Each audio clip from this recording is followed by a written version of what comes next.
Students, this is Mansi Arora from ST College of Commerce. Welcome you all in another session of Human Resource Management. And in previous video, we were continuing a topic, evolution of human resource management. तो इसमें हमने different eras में human resource management का उसके बारे में हमने पढ़ा था, आइडेंटिफिकेशन ऑफ इवोल्यूशन के बारे में। अपनी जो हमने एक सिचुएशंस थी उनको प्रेजेंट सिचुएशंस तक कैसे कैसे ये थॉट अप्लाई किया गया, ठीक है, उसके बारे में हम लोग पढ़ रहे थे। डिफरेंट स्टेजेस जो थी ऑफ ह्यूमन रिसोर्स मैनेजमेंट की, डिफरेंट एराज थी जो ह्यूमन रिसोर्स मैनेजमेंट की, उसको हम लोग डिस्कस कर रहे थे इन प्रीवियस वीडियो। तो अभी हम उसको कंटिन्यू करते हुए हमारे जितने भी ये जो एराज हैं, वेरियस स्टेजेस हैं डेवलपमेंट की, मैनेजमेंट की, ह्यूमन रिसोर्स, उसको जो ये डिफरेंट प्रैक्टिसेस हैं उसको हम डिस्कस करते हैं।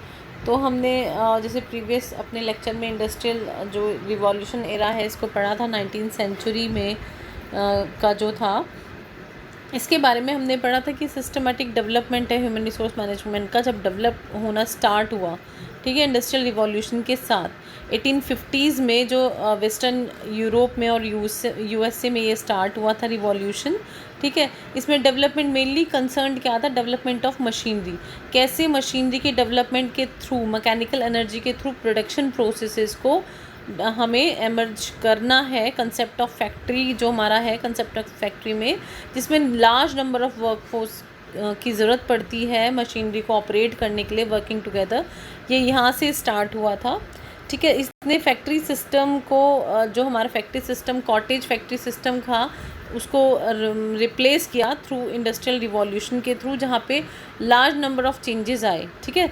जैसे कि सेंट्रलाइज्ड किया गया वर्क लोकेशंस को, लार्ज नंबर ऑफ वर्कर्स को जो एक साथ काम करते थे, ठीक है। मैकेनाइज्ड प्रोडक्शन प्रोसेसेस, ठीक है। Migration of workers from one place to, from their original to जहाँ पे उनकी रिक्वायरमेंट है, ये सारी चीज़ें यहाँ पर स्टार्ट हुई। कैसे माइग्रेशन हो रहा है, कैसे इनडायरेक्ट कांटेक्ट बन रहे हैं बिटवीन फैक्ट्री ओनर्स और वर्कर्स के बीच में। तो मेनली आप इसमें ये याद रखेंगे कि जो हमारा कैसे मैनेज करा पीपल को फैक्ट्री सिस्टम में, वो हमारे इंडस्ट्रियल रिवॉल्यूशन में आया, जहाँ पे मैकेनिकल जो मशीनरी थी उसके जो हमारी कॉटेज इंडस्ट्री सिस्टम था उसको हमने रिप्लेस करा थ्रू दैट, ठीक है। तो मेनली 3 सिस्टम्स हैं HRM के जो तब डेवलप्ड हुए। पहला क्या, रिक्रूटमेंट ऑफ वर्कर्स, रिक्रूटमेंट करना वर्कर्स का, उन्हें ट्रेन करना, training for workers and control of workers. Training करना, उनको पहले रिक्रूट करना, ठीक है। मेन जो कंसर्न था जो वो डेवलप्ड एट दैट टाइम था, recruitment of workers, training for workers, कैसे मशीनरी को ऑपरेट करना है, ये सारी चीज़ें। लेकिन मेन जो इसमें एक थर्ड पॉइंट आता है हमें, कंट्रोल ऑफ वर्कर्स।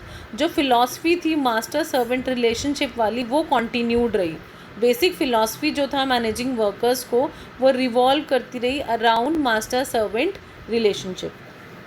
तो ये इस चीज़ पे बेस था हमारा।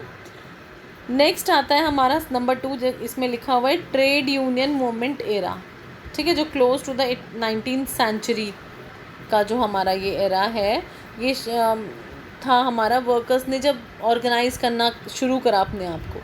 ट्रेड जो इंडस्ट्रियल रिवॉल्यूशन था उसके बाद ट्रेड यूनियन मूवमेंट आया, क्योंकि ये बहुत ज़्यादा उनको लगा कि वो टॉर्चर हो रहे हैं, ठीक है। एक जो रिलेशनशिप था वो उस तरह का नहीं था, उनको अपने इंटरेस्ट के बारे में भी थोड़ा कंसर्न्ड हुए जो वर्कर्स थे, उन्होंने एसोसिएशंस बनाई, ठीक है, जिनको ट्रेड यूनियन नाम दिया गया।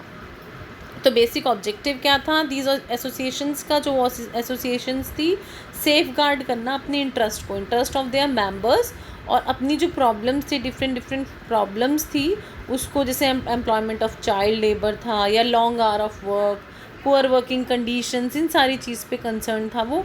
ये सब जो उनके इंटरेस्ट थे, उनको कैसे वो अपनी जो प्रॉब्लम्स थी उनको सॉर्ट आउट करें, उसके लिए ये ट्रेड यूनियंस बनाए गए या एसोसिएशंस बनाए गए, ठीक है। जिसमें कि बहुत सारी चीज़ें बाद में एडअप होती गई, अब तक भी स्टिल जो चीज़ें हैं वो एडअप होती जा रही हैं। Wages, employ benefits and services, ठीक है। वो कैसे स्टार्ट होता था, उनका वेपन क्या था ट्रेड यूनियंस का, वो हमें पता ही है, स्ट्राइक्स, लॉकडाउन्स, ठीक है, वॉकआउट्स, बॉयकॉट्स, ये सारी चीज़ें थी जो उनकी डिमांड्स ना पूरी हों तो उसको लिया जाता था। तो डिफरेंट एक्टिविटीज़ ट्रेड यूनियन की क्या थी, फोर्स करना ऑनर्स को और मैनेजर्स को उनका जो ग्रीवेंसेस है उनको हैंडल करने के लिए, ठीक है। तो रिसॉल्व करना कॉन्फ्लिक्ट्स को between honours and workers, main उसका कंसर्न था। जो डिसिप्लिनरी प्रैक्टिसेस थे उसके थ्रू वो होता था। जो एक मेन जो उसका था, उसका मेन मोटिव क्या था, expansion of employ benefit programmes. उसमें बहुत सारी चीज़ें एडअप होती हैं और अब तक एडअप हो रही हैं, जैसे holiday, vacation time, clear definition of job duties, ठीक है। जॉब राइट्स में आपका सीनियरिटी, ठीक है। इंस्टॉलेशन ऑफ जो इनकी वेज स्ट्रक्चर है उसमें सारी चीज़ें आपकी जॉब राइट्स में इंक्लूड हो जाती हैं। थर्ड है हमारा सोशल रिस्पॉन्सिबिलिटी।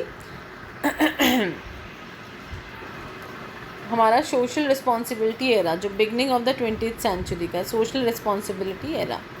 तो ये जो सोशल रिस्पॉन्सिबिलिटी एरा है, ये जो फर्स्ट डिकेड था 20th सेंचुरी, कुछ जो ओनर्स थे उन्होंने ये अडॉप्ट करना शुरू करा अडॉप्ट करना कि मोर ह्यूमनिस्टिक वे में एक पैटर्नलिस्टिक वे अप्रोच को उन्होंने क्या करा टूवर्ड्स वर्कर, उसको अडॉप्ट करना शुरू किया। तो ये पैटर्नलिस्टिक अप्रोच का यहाँ पे क्या मतलब हुआ, it means that labour management जो था वो बेस्ड था इस फिलॉसफी पे।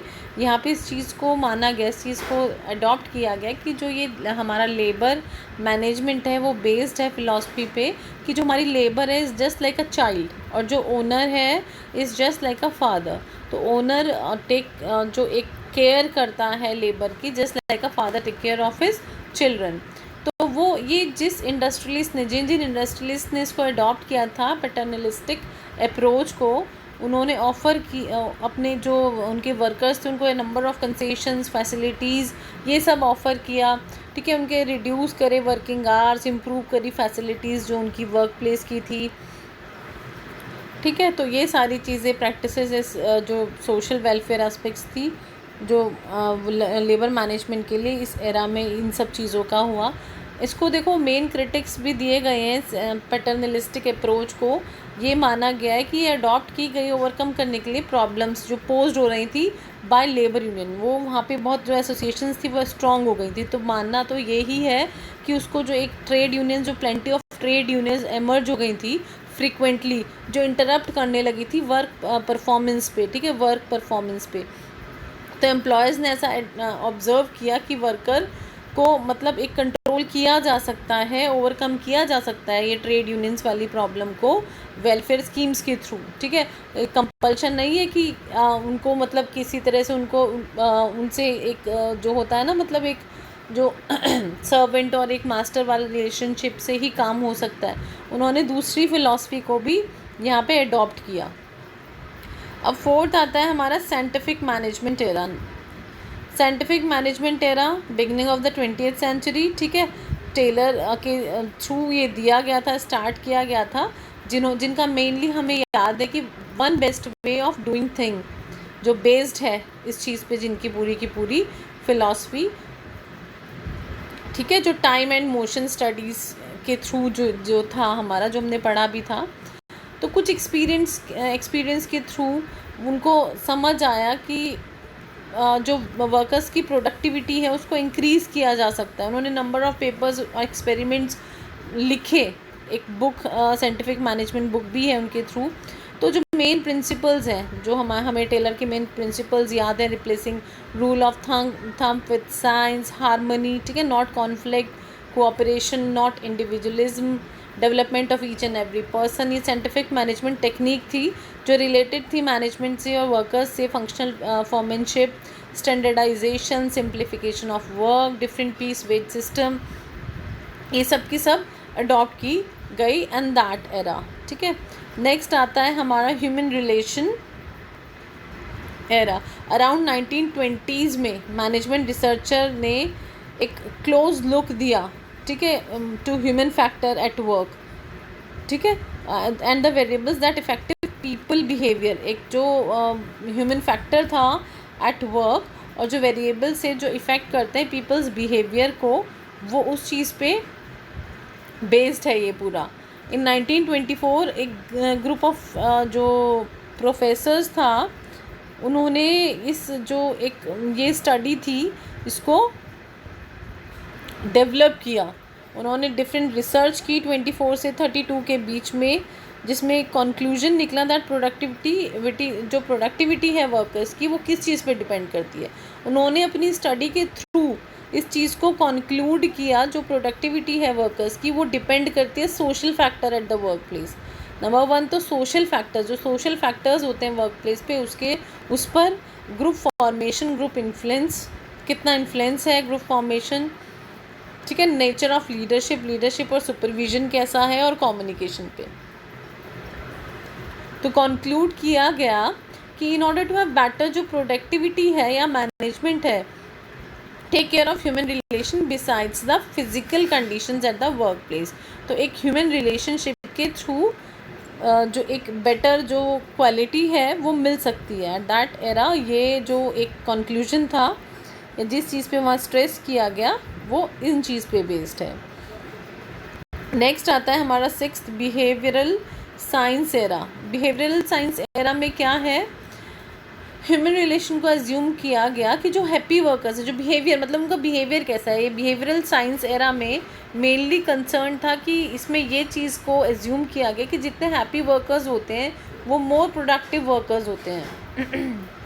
तो जो बिहेवियरल साइंटिस्ट है, उनका गोल जो मेनली था एफिशिएंसी ओरिएंटेड था, एंड उन्होंने कंसिडर करा, अंडरस्टैंड किया कि ह्यूमन बिहेवियर मेजर एक मीन्स होता है टू दैट एंड, जिससे कि वो मोर एंड मोर वर्क कर लेते हैं, नेचर ऑफ वर्क उनकी गुड हो जाती है, एक वर्क एनवायरनमेंट अगर उनको गुड मिले तो major means of that end, ठीक है। ये मेनली स्टडी था इसका। उन्होंने कंट्रीब्यूट किया एट दैट टाइम कि मैनेजमेंट प्रैक्टिसेस हैं जो मेन कंसिस्ट करती हैं मेनली एक न्यू इंसाइट क्रिएट करके, ठीक है, न्यू टेक्निक्स के थ्रू नहीं करती, न्यू इंसाइट, एक अंदर से जो एक चीज़ें हैं रादर देन न्यू टेक्निक्स। तो उन्होंने डेवलप किया, एक्सपेंड किया एक useful way of thinking about the role of the manager, कि रोल क्या है मैनेजर का, नेचर कैसी ऑर्गेनाइजेशन की, और बिहेवियर क्या है इंडिविजुअल्स का ऑर्गेनाइजेशन के अंदर। तो उन्होंने ये एक ह्यूमन रिसोर्स मॉडल कंसिस्ट किया। बिहेवियरल साइंस एरा में हमारा जो इसका डेवलपमेंट हुआ of two way communication participation के through. Two way communication behavioural science वाले इस वाले एरा में हमारा ये स्टार्ट हुआ। टू वे कम्युनिकेशन मतलब two way participation of employees in decision making, एक जॉइंट गोल सेटिंग्स, जो ग्रुप डायनामिक मैनेजमेंट डेवलपमेंट था वो भी तभी हुआ, and management of change in the organisation.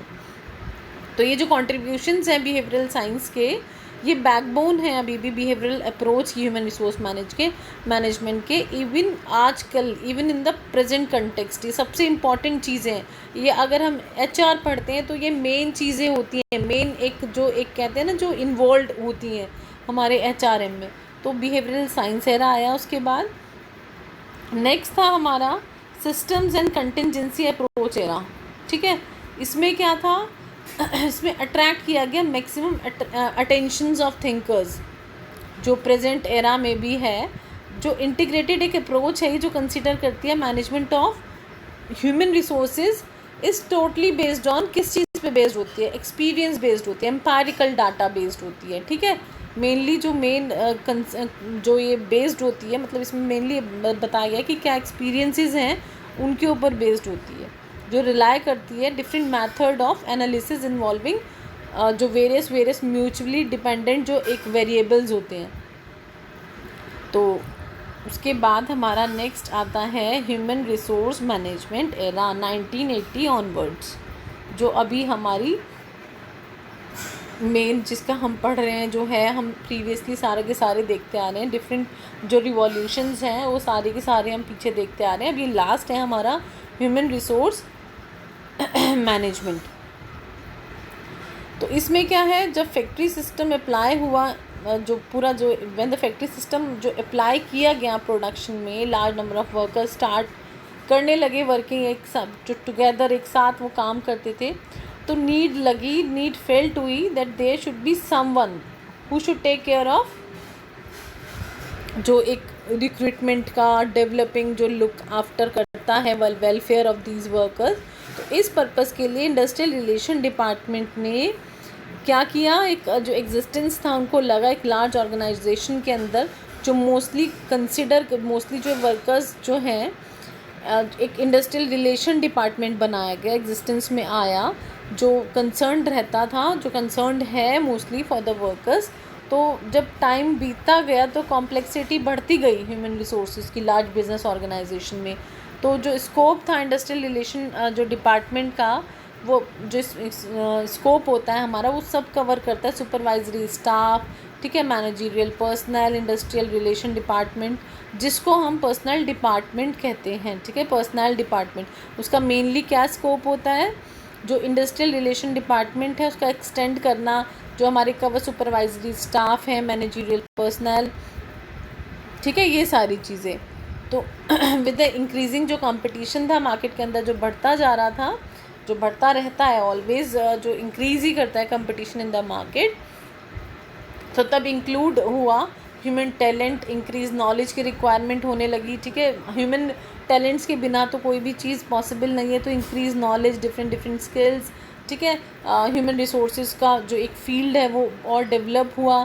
तो people were not treated merely केवल एक साइकोलॉजिकल बींग्स की तरह वो नहीं ट्रीट होते थे, but social psychological beings as the prime source of organisational effectiveness के लिए, ठीक है, mainly for the organisational effectiveness.